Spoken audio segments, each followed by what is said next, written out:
पुष्कर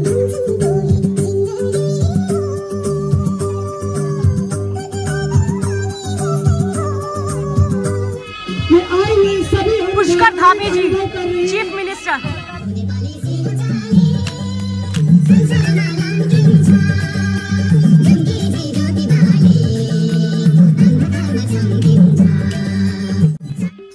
दर्शकवृन्द, हामी चाहिँ 1814 मा नेपालीहरूले भीषण युद्ध लडेको, त्यो पनि अङ्ग्रेजसँग युद्ध लडेको क्षेत्र उत्तराखण्डको देहरादुन जिल्ला अन्तर्गत नालापानीको खलङ्गा किल्लामा यति बेला उपस्थित भएका छौँ। यहाँ चाहिँ मेला भव्य रूपमा आयोजना भइरहेको छ र यो चाहिँ हाम्रो वीर सपुत बलभद्र कुँवरको सम्झनामा यो मेला आयोजना गरिएको हो र उत्तराखण्डका लाखौँ गोर्खाली समुदायले यो मेलाको आयोजना गरेका छन् र यहाँ चाहिँ भव्य खालले गोर्खाली इतिहास, गोर्खाली संस्कृति र गोर्खाली पहिचान झल्किने खालका कुराहरू यहाँ राखिएको छ। गोर्खाली परिकारहरू यी मेलाहरूमा पकाइएको छ। यसले पनि उत्तराखण्ड नेपालकै अभिन्न अङ्ग हो भन्ने सन्देश दिएको छ। र यति बेला चाहिँ प्रमुख वक्ता अर्थात् आजका प्रमुख अतिथिका रूपमा उत्तराखण्डका मुख्यमन्त्री पुष्कर सिंह धामी पनि उपस्थित भइसक्नु भएको छ र उहाँले आजको प्रमुख वक्ताको रूपमा आफ्नो मन्तव्य पनि दिनुहुनेछ।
दर्शकवृन्द, यो खलङ्गा मेला हो र यहाँ चाहिँ तपाईले भिड देखिरहनु भएको छ। धेरै त्यहाँका उत्तराखण्डका गोर्खाली समुदायहरू यो मेलामा जम्मा भएका छन् र वीर बलभद्र कुँवरको सम्झनामा उनीहरू यहाँ विविध कार्यक्रमहरू आयोजना गरिराखेका छन् र यो कार्यक्रम भव्य र सभ्य रूपमा विगत 50 वर्षदेखि नै यो कार्यक्रम त्यहाँ गोर्खाली समुदायले मनाउँदै गरेको उनीहरूले बताउने गरेका छन्। गोर्खाली समुदायहरूले आफ्नो वीर पुर्खा वीर बलभद्र कुँवरलाई सम्झनामा लिएका छन् र आज एक दिनको लागि भए पनि उनीहरूले यहाँ विभिन्न कार्यक्रमको आयोजना गरेका छन्। यहाँ विभिन्न खालका नेपाली परिकारहरू पनि पाकिराखेका छन्। नेपालको प्रख्यात सेलरोटी पनि यहाँ पाकिराखेको छ। त्यसै गरी अन्य विविध कार्यक्रमहरू गरिएको छ, साङ्गीतिक कार्यक्रम र विभिन्न लिम्बू, राई, तामाङ, मगर लगायतका विभिन्न जातिहरूको आफ्नो नृत्य पनि यहाँ प्रस्तुत गरिएको छ। यो भनेको नेपालप्रतिको उच्च सम्मान पनि हो र पुर्खाप्रतिको उच्च सम्मान पनि हो।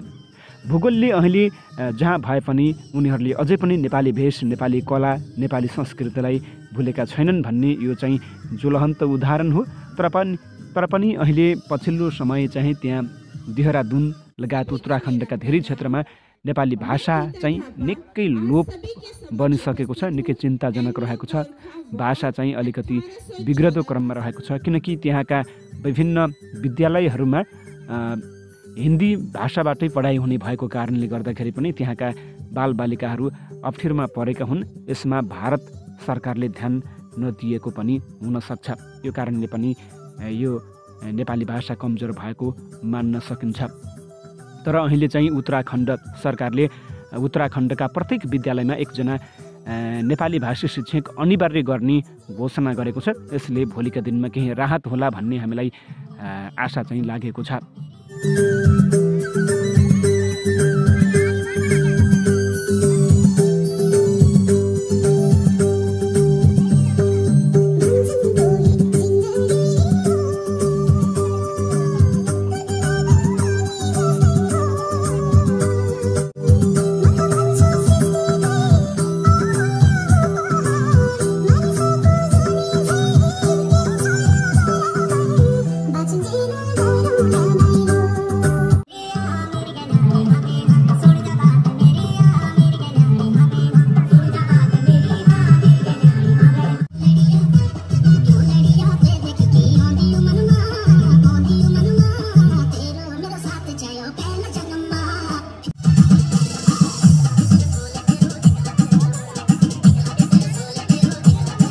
मैं आज के इस अवसर पर वीरभूमि उत्तराखंड के महान सपूत सेना नायक कुंवर बलभद्र थापा और उनके वीर साथियों और उनकी वीरांगनाओं को भी श्रद्धापूर्वक नमन करता हूं।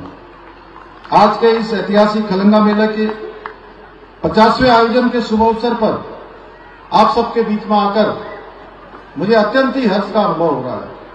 और सच में जहां आप सब लोग हमारे कर्नल विक्रम थापा जी, पूरी टीम, पदम जी जो हमारे अनेक अवसरों पर हमारे साथ होते हैं, प्रभात दीदी हमारी जो है हमेशा होती है, वही हमारे एक पुल बनाने का काम, सेतु बनाने का काम हमारे विधायक जी ने किया है। मैं विधायक जी का भी धन्यवाद करता हूं कि उन्होंने आप सबके बीच में आकर मेरे अंदर भी एक नई ऊर्जा का संचार करने का काम किया है। ये मेला वीरभूमि उत्तराखंड के उन अमर बलिदानियों की गाथाओं का स्मरण करने का अवसर है, जिन्होंने अपनी मातृभूमि की रक्षा के लिए अपने प्राणों को निछावर कर दिया और पूरी दुनिया के अंदर स्वाभिमान, वीरता और साहस का अमिट संदेश छोड़ दिया। खलंगा की वीरभूमि में वर्ष 1814 के एंग्लो गोरखा युद्ध में सेना नायक कुंवर बलभद्र थापा और उनके वीर सैनिकों ने मातृभूमि की रक्षा के लिए अपने प्राणों का बलिदान दिया, अपनी सर्वोच्च आहुति दी। इस युद्ध में कुंवर बलभद्र थापा और उनके 600 वीर सैनिकों ने 3000 ब्रिटिश सैनिकों की विशाल सेना का सामना करते हुए अपनी वीरता और रणनीतिक कौशल से, साहस से, पराक्रम से, अपनी वीरता से ब्रिटिश सेना के छक्के छुड़ा दिए। ऐसे वीर हमारे जो है बलभद्र थापा और उनके साथी थे। ये युद्ध इतिहास के पन्नों में दर्ज कोई साधारण युद्ध नहीं है, बल्कि हमारे वीर गोरखा योद्धाओं के अदम्य साहस और मातृभूमि के प्रति उनके प्रेम का प्रतीक है, जो हमेशा हमें देशभक्ति की प्रेरणा देता रहेगा। हमारे आने वाली नई पीढ़ियों को भी हमेशा उनका स्मरण होता रहेगा कि ये खलंगा में इस प्रकार का जो मेला है, खलंगा मेला, ये क्यों आयोजित होता है, इसमें हर वर्ष इतने हजारों लोग क्यों एकत्र होते हैं। उनको प्रेरणा मिलेगी जिन्होंने मातृभूमि की रक्षा के लिए, जिन्होंने धर्म की रक्षा के लिए, हम सब की रक्षा के लिए अपने प्राणों का बलिदान किया है, अपनी आहुति दी है, ऐसे वीरों को हम हमेशा अपने स्मरण में रखें, हमेशा अपनी याद में रखें। और कोई भी वीर होता है, योद्धा होता है, अब वो जो देश के लिए, समाज के लिए, मातृभूमि के लिए अपने प्राणों का बलिदान देता है तो वो अमर हो जाता है, हमेशा हमेशा के लिए वो अमिट छाप छोड़ जाता है, हमेशा हमारे स्मरण में रहता है। ये इस प्रकार के हमारे योद्धा थे। खलंगा की गाथा हमारे वीर पुरुषों के, जो उनका साहस था, उनका प्रतीक होने के साथ साथ जो हमारी गौरवशाली विरासत है उसका भी प्रतीक है। जिस प्रकार देवभूमि उत्तराखंड में मनाए जाने वाले, आज हम देखते हैं देवभूमि उत्तराखंड में अनेक मेले आयोजित होते हैं। ये मेले हमारी संस्कृति और विरासत, इसको सहेजने का काम करते हैं, इसको आगे बढ़ाने का काम करते हैं।